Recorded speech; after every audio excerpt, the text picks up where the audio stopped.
आज के वीडियो में मैंने आखिरी में कुछ इंटरेस्टिंग चीज़ ऐड किया है। आपको देख के बहुत ही अच्छा लगेगा। आप आखिरी तक ज़रूर देखें तो आपको मज़ा भी आएगा।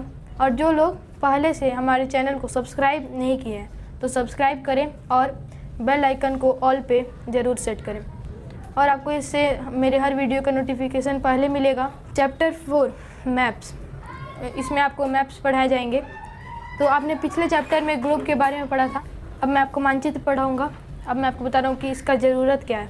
जैसे आपने पिछले चैप्टर में पढ़ा था ग्लोब के बारे में, तो जो ग्लोब है वो पूरे अर्थ के बारे में बताता है। उससे आप अर्थ की पढ़ाई कर सकते हैं, अर्थ के बारे में जान सकते हैं।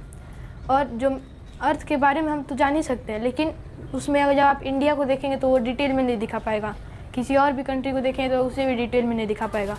जैसे उस कंट्री का state, district, village, city, town, ये सारी चीज़ें आप देखेंगे तो ये नहीं दिखा पाता है आपको ग्लोब में, क्योंकि वो अर्थ के हिसाब से वो छोटा है। और इसलिए इसके एक पार्ट को बनाने के लिए मैप बन। अब मैं आपको मैप के बारे में बोल देता हूँ। आपको स्क्रीन पे भी दिख रहा होगा। मैप इज अ रिप्रेजेंटेशन और a drawing of a part of the earth on a flat surface is known as map. और ये जो मैप है वो बहुत ही प्रकार के होते हैं, जैसे physical map, political map, thematic map. और इन सारे मैप को जब हम इकट्ठा करें तो एक बुक बन जाता है जो कि एटलस कहलाता है। जो एटलस है वो बहुत ही सारे, मतलब जब मैप एक साथ मिल जाते हैं तो उसे हम लोग एटलस बोलते हैं। तो मेरे पास भी एक एटलस था, मैंने उसे ध्यान से नहीं रखा, इसलिए वो भी खो गया है। मेरा जो छोटा भाई है वो उससे एरोप्लेन नहीं तो जहाज़ बना के खेल लिया है।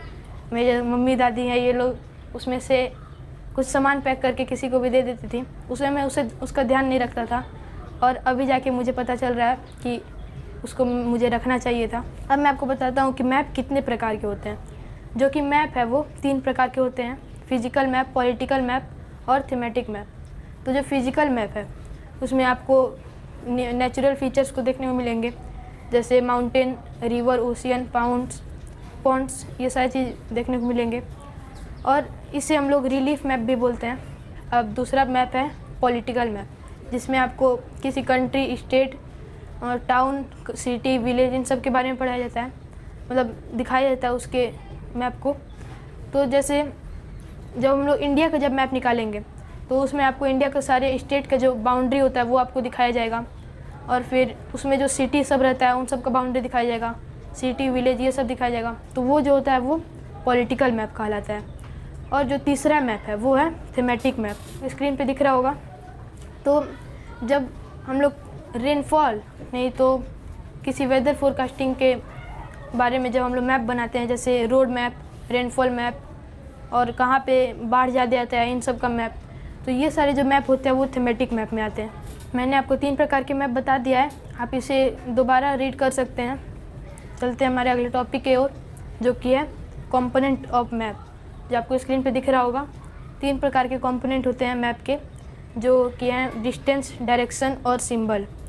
तो ये तीनों चीज़ आपको चाहिए रहता है वो मैप को समझने के लिए। तो इसमें जो पहला है वो डिस्टेंस है। जो डिस्टेंस है वो मैप के लिए बहुत इंपॉर्टेंट होता है। तो अब मैं आपको बताऊँ कि डिस्टेंस कैसे आप देख सकते हैं। इलाहाबाद और कानपुर का जो डिस्टेंस है वो है 200 किलोमीटर। तो आप जब मैप बनाएंगे उन दोनों जगह का तो आप उसे एकदम 200 किलोमीटर तो आप मैप पे बना नहीं सकते हैं। तो इसलिए उसे छोटा करने के लिए हम उसे 1 सेंटीमीटर या फिर 2 सेंटीमीटर बनाते हैं। मान लीजिए 2 सेंटीमीटर। तो जैसे ये मैप है, तो समझ लीजिए यहाँ पे इलाहाबाद, यहाँ पे कानपुर है, यहाँ पे इलाहाबाद है। तो यहाँ से जो यहाँ तक का जो डिस्टेंस है वो एक्चुअल में 200 किलोमीटर होगा, लगभग 200 किलोमीटर। तो आप उसे 200 किलोमीटर नहीं लिखेंगे मैप पे। जैसे ये मैप जो है उस पर ये 200 किलोमीटर तो होगा नहीं, 2 सेंटीमीटर आप इसे मान लीजिए, 2 सेंटीमीटर। तो अब जैसे ये 2 सेंटीमीटर है तो 2 सेंटीमीटर अब समझ लीजिए यहाँ से यहाँ तक का दूरी है 3 सेंटीमीटर। तो ये एक्चुअल में कितना होगा आप खुद सोचिए, 300 किलोमीटर होगा। तो इस यहाँ से लेकर यहाँ तक का जो दूरी है वो 300 किलोमीटर हो जाएगा। और फिर यहाँ से यहाँ का जो दूरी है वो समझ लीजिए 4 सेंटीमीटर है। तो एक्चुअल में कितना हो जाएगा 400 किलोमीटर, ये हो जाएगा 400 किलोमीटर। तो ये सारे स्केल होते हैं। अब इसमें है लार्ज स्केल और स्मॉल स्केल। तो जैसे समझ लीजिए जो वर्ल्ड मैप होता है, जैसे समझ लीजिए ये वर्ल्ड मैप है, इसमें आपको बहुत ही तरह कॉन्टिनेंट देखने को मिलेंगे। तो समझ लीजिए यहाँ पे इंडिया है, तो यहाँ से जो ऑस्ट्रेलिया का जो डिस्टेंस है वो लगभग 2000 किलोमीटर, आप मान लीजिए 2000 किलोमीटर होगा। तो आप इसे छोटा करने के लिए कितना लिख सकते हैं, 5 सेंटीमीटर। तो ये बहुत ही छोटा हो जाएगा, इसलिए हम लोग इसे स्मॉल स्केल एरिया बोलेंगे, मतलब स्मॉल स्केल बोलेंगे। अब जैसे यहाँ से यहाँ तक का जो दूरी है वो 2000 किलोमीटर है, तो आप इसे मैप पे बनाने के लिए 5 सेंटीमीटर भी कर सकते हैं। तो जो 5 सेंटीमीटर कहीं भी आप होगा, मतलब कहीं पे भी होगा, यहाँ से यहाँ तक का जब 5 सेंटीमीटर होगा तो ये कितना हो जाएगा, 2000 किलोमीटर। तो यहाँ से जो यहाँ से यहाँ तक का जो दूरी होगा वो 2000 किलोमीटर हो जाएगा। तो कहीं पे भी जब बीच का जो दूरी होता है, जैसे दो जगह आप ले लेंगे, उन दोनों के बीच का जब दूरी होगा वो 5 सेंटीमीटर अगर जब मैप पे होगा तो वो असली में कितना होगा, 2000 किलोमीटर। तो ये था स्मॉल स्केल। और यही अगर आप अपने गांव का जब बना सकते हैं, गांव का, जैसे समझ लीजिए गांव का मैप है, तो इस गांव के मैप में समझ लीजिए यहाँ पे कोई ट्री है जो बहुत ही फेमस होगा, और यहाँ पे कोई स्कूल होगा, यहाँ पे कोई स्कूल होगा। तो यहाँ से जो यहाँ तक का जो दूरी होगा वो एक्चुअल में होगा कम से कम 5 किलोमीटर, और जब आप इसे मैप पे जब दिखाएंगे तो वो 2 सेंटीमीटर हो जाएगा। तो इससे जब हम लोग बोलेंगे तो ये होगा लार्ज स्केल, इसे हम लोग लार्ज स्केल बोलते हैं। अब इस मैप पे जितना मतलब जो भी 2 जगह जो होगा उसके बीच का अगर जब डिस्टेंस 2 सेंटीमीटर मैप पे होगा तो वो एक्चुअल में 5 किलोमीटर हो जाएगा, इसे हम लोग लार्ज स्केल बोलते हैं। तो दोनों में अंतर बताऊंगा, स्मॉल स्केल और लार्ज स्केल में। जो स्मॉल स्केल होता है वो बड़े बड़े जगहों के लिए किया जाता है, जैसे जो वर्ल्ड मैप हो गया या फिर कोई कॉन्टिनेंट से कॉन्टिनेंट तक का हो गया, तो आप उसमें मतलब स्मॉल स्केल यूज़ होता है। और लार्ज स्केल जिसमें विलेज या फिर टाउन या फिर कंट्री, इन सब का जब हम लोग निकालते हैं तो इसमें लार्ज स्केल यूज़ होता है। अब फिर हमारा जो सेकंड कंपोनेंट ऑफ मैप है वो है डायरेक्शन। तो जो डायरेक्शन होता है वो आपको स्क्रीन पर दिख रहा होगा। जो डायरेक्शन होता है वो कार्डिनल डायरेक्शन और इंटरमीडिएट डायरेक्शन होता है। तो ऐसे ये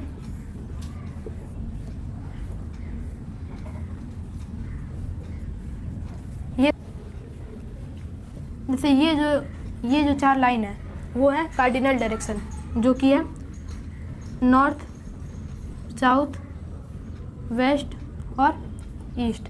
तो ये सारे कार्डिनल डायरेक्शन होते हैं। और इंटरमीडिएट डायरेक्शन ये होता है, जैसे north east, north west, south west, south east. तो ये होता है इंटरमीडिएट डायरेक्शन। और डायरेक्शन का मैप पे क्यों ज़रूरत पड़ता है, हम लोग क्यों इसे कंपोनेंट ऑफ मैप बोले हैं, तो जैसे समझ लीजिए ये मैप है, तो जैसे समझ लीजिए यहाँ से यहाँ जाना है, फिर यहाँ आना है, तो आप ऐसे लेफ़्ट राइट तो बोल नहीं सकते हैं क्योंकि ऐसे गलत हो जाएगा। और यही अगर आप डायरेक्शन के हिसाब से बोलेंगे, जैसे ये नॉर्थ है तो ये साउथ होगा, ये वेस्ट होगा, ये ईस्ट होगा। तो अगर जब आप बोलेंगे कि वेस्ट से तुम ईस्ट जाओ तो ये ईस्ट चला जाएगा, फिर से ईस्ट से साउथ जाओ, तो ये ऐसे हो जाएगा, लेकिन लेफ़्ट राइट से नहीं हो पाएगा। फिर जो थर्ड कंपोनेंट ऑफ मैप है वो है सिंबल। तो जो सिंबल है वो इसलिए यूज़ होता है क्योंकि आप जो मैप होता है उसमें आप एकदम सेम बिल्डिंग या फिर जो स्कूल ये सब होते हैं वो आप एकदम सेम नहीं बना पाएंगे, उसलिए जो सिंबल होता है वो यूज़ होता है। आपको सिंबल बहुत ही सारे दिख रहे होंगे स्क्रीन पे। जैसे जो मैप होता है उस पर आप एकदम सेम चीज़ नहीं बना सकते, जैसे जो बिल्डिंग होता है बहुत ही सारे बिल्डिंग होते हैं तो आप उसे सेम नहीं बना सकते एकदम जो रियल वाला बिल्डिंग होता है वैसे, तो इसलिए सिंबल बनाया गया है। जो सिंबल होता है उसमें आप एक बॉर्डर को बना सकते हैं सिंबल के तौर पे, और बिल्डिंग को बना सकते हैं, रिवर को बना सकते हैं, और जहाँ पे मतलब बहुत ही सारे जैसे समझ लीजिए आप रोड जो होता है वो जब 2 पैरेलल लाइन एक पास से जब जाएंगे तो ये मैप पे जो सिंबल होता है जहाँ से 2 पैरेलल लाइन जाते हैं उसे हम लोग रोड बोलते हैं। और अगर जब रोड ऐसे रहेगा, मतलब जो सिंबल रहेगा वो ऐसे रहेगा, तो वो मेटल रोड रहेगा, यानी कि पक्का रोड रहेगा। और यही अगर जब ऐसे ऐसे जब रहेगा, यानी कि वो कच्चा रोड रहेगा। तो ये होता है पक्का और कच्चा रोड के जो सिंबल होता है उसमें फ़र्क। अब जैसे समझ लीजिए ये मैप है, तो आपको इस मैप में जहाँ जहाँ पे ऐसा डॉट दिखेगा वहाँ पे समझ लीजिए वेल होता है, यानी कि कुआं। और जहाँ पे ऐसे ऐसे बना रहेगा वहाँ पे समझ लीजिए ब्रिज रहता है। ये ब्रिज का सिंबल होता है, ये वेल का सिंबल होता है। और आपको स्क्रीन पे दिख रहा होगा बहुत सारे सिंबल, वो आप देख सकते हैं। बताऊँगा स्केच। जैसे आपका दोस्त बोलता है, मतलब आपका दोस्त बोलता होगा कि मेरा घर वहाँ पे जाओगे तो होगा, मतलब अपना गली बताता होगा या फिर अपना डायरेक्शन बताता होगा उस जगह से। जैसे समझ लीजिए ये नॉर्थ है, ये साउथ है, वेस्ट है, ईस्ट है।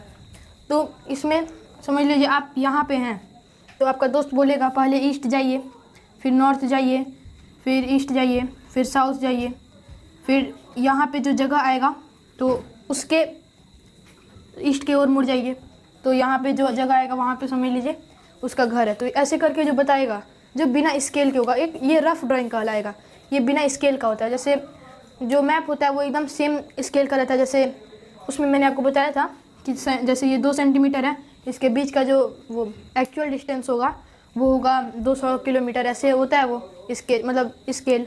तो ये नॉट टू स्केल होता है, यानी बिना स्केल का। इसमें कोई डिस्टेंस नहीं नापा जाता है, इसमें सिर्फ डायरेक्शन और सिंबल बता दिया। ये एक रैंडम स्केच होता है जो मेमोरी बेस्ड होता है।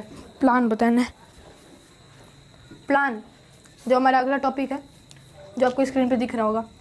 जैसे आप मैप पे तो अपने रूम का लेंथ और ब्रेथ नहीं दिखा सकते हैं, उसलिए प्लान पे हम लोग अपने रूम का लेंथ और ब्रेथ फाइंड कर, मतलब बता सकते हैं। कहीं पे नया बिल्डिंग बनने वाला रहता है तो वहाँ पे जो इंजीनियर्स जो प्लान बनाते हैं, तो वो जो होता है जहाँ पे कहाँ पे रूम रहेगा, कहाँ पे बाथरूम रहेगा, ये सारे चीज़ रहते हैं।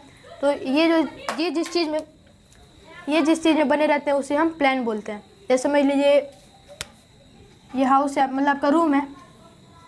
अब रूम को जब लेंथ और ब्रेथ जब देखना है कितना है, तो आप इसे प्लान पे आप देख सकते हैं। जैसे इधर सोफ़ा है।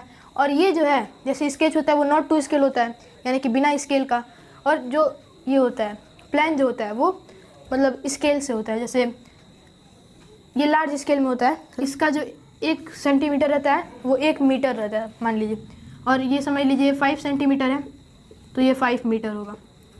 ये समझ लीजिए 10 सेंटीमीटर है तो ये 10 मीटर होगा। ऐसे ही मतलब ये प्लान कहलाता है। और चलते हैं हमारे एक्सरसाइज की ओर, जिसमें से हमारा पहला क्वेश्चन है व्हाट आर द कंपोनेंट्स, मतलब what are the 3 components of map. मैंने आपको बताया ही था, डिस्टेंस, डायरेक्शन और सिंबल, जिसमें आपको स्मॉल और लार्ज स्केल मैंने आपको पढ़ाया था। और अगर आपको नहीं समझ में आया तो आप फिर से जाके देख सकते हैं। और डायरेक्शन जिसमें कार्डिनल डायरेक्शन और इंटरमीडिएट डायरेक्शन आता है। फिर सिंबल जिसमें बहुत ही सारे सिंबल रहते हैं, वो भी आप जाके समझ सकते हैं फिर से। अब हमारा दूसरा क्वेश्चन है what are the 4 cardinal direction. जैसे कार्डिनल डायरेक्शन मैंने आपको बताया था, ये चारों जो डायरेक्शन है वो कार्डिनल डायरेक्शन है। ये नॉर्थ है, ये साउथ है, ये वेस्ट है, ये ईस्ट है। ये चारों कार्डिनल डायरेक्शन कहलाते हैं।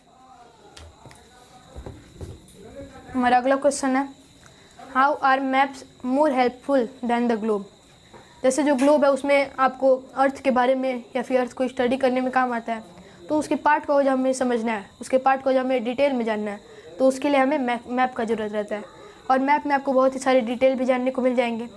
और मैप सिर्फ एक ही तरह का नहीं होता है, 3 तरह का होता है। ये भी मैंने आपको बताया था, जो कि था फिजिकल मैप, पॉलिटिकल मैप और थीमेटिक मैप। और हमारा चौथा क्वेश्चन है distinguish a map and a plan. जैसे मैप और प्लान में आपको अंतर जानना है। देखिए, अब देखिए जैसे समझ लीजिए वर्ल्ड मैप है, ठीक, ये ऑस्ट्रेलिया है। तो इसमें कॉन्टिनेंट का हम लोग डिस्टेंस देखते हैं, उसलिए इसमें बहुत ही ज़्यादा डिस्टेंस होते हैं। जैसे समझ लीजिए यहाँ से यहाँ तक का 1000 होगा, तो ये मैप पे कितना सेंटीमीटर दर्शाया जाता है, 1 से 2, मान लीजिए 1 सेंटीमीटर। और यही जो प्लान होता है इसे हम स्मॉल स्केल बोलते हैं, ये जो है इसे हम स्मॉल स्केल बोलते हैं। और ये जो प्लान होता है वो हाउस का, नहीं तो रूम का, इन सब का मतलब मैप होता है, इसे हम प्लान बोलते हैं। तो ये जो होता है वो लार्ज स्केल होता है। जैसे समझ लीजिए यहाँ से यहाँ तक का 10 मीटर है और मैप पे कितना दर्शाया जाएगा, 10 सेंटीमीटर, मान लीजिए 10 सेंटीमीटर। तो ये होता है प्लान और मैप में डिफरेंस। तो हमारा चैप्टर 4 पूरा ख़त्म हुआ। ये था हमारा चैप्टर 4 मैप। अब मैं अगले वीडियो में अगले चैप्टर के साथ वापस आऊँगा। तब तक के लिए good bye and thank you.